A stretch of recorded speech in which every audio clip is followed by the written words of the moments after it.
गर्मी में कुछ हल्का-फुल्का भी खाना है और फिर मज़ेदार भी हो तो फिर बनाएँ ये वाइट चना पुलाव। बहुत ही ज़्यादा टेस्टी बनता है। उसके लिए मैंने देखिए 1 कप कुकिंग ऑयल लिया, उसके अंदर मैंने 4 ऑनियन हैं चॉप किए हुए, ये ऐड कर दिए हैं। इसी के साथ ये देखें गरम मसाला है, साबुत गरम मसाला ऐड करके इसे चंद मिनट के लिए भूनेंगे। उसके साथ फिर मैं ये डाल दूँगी जिंजर गार्लिक का पेस्ट है 3 स्पून के करीब। इसमें मैंने नमक ऐड करके इसको पीस लिया था, 2 स्पून मैंने नमक ऐड किया था।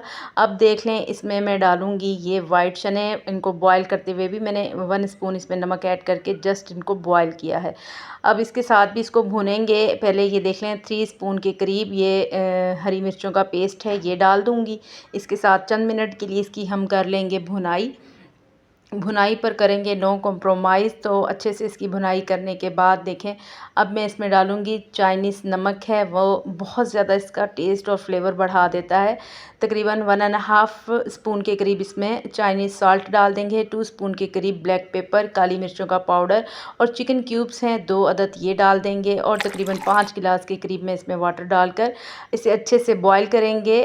जब इसमें जोश आ जाए पानी में अच्छे से, तो 1 केजी हमारे राइस हैं, 30 मिनट के लिए मैंने इनको भिगो के रखा था। अब हम इसे 5 मिनट के लिए हाई फ्लेम के ऊपर कुक करेंगे। ये देख लें अब जब इसमें पानी काफ़ी हद तक ड्राई हो जाए, हल्का हल्का सा देखें इसमें लिक्विड है, अब हम इस पे ये स्टेज होती है दम पे लगाने की। अब हम इसके देखें तवा रख कर इसे हम दम पर लगा देंगे, तकरीबन 3 से 4 मिनट के लिए मज़ीद इसे दम देंगे।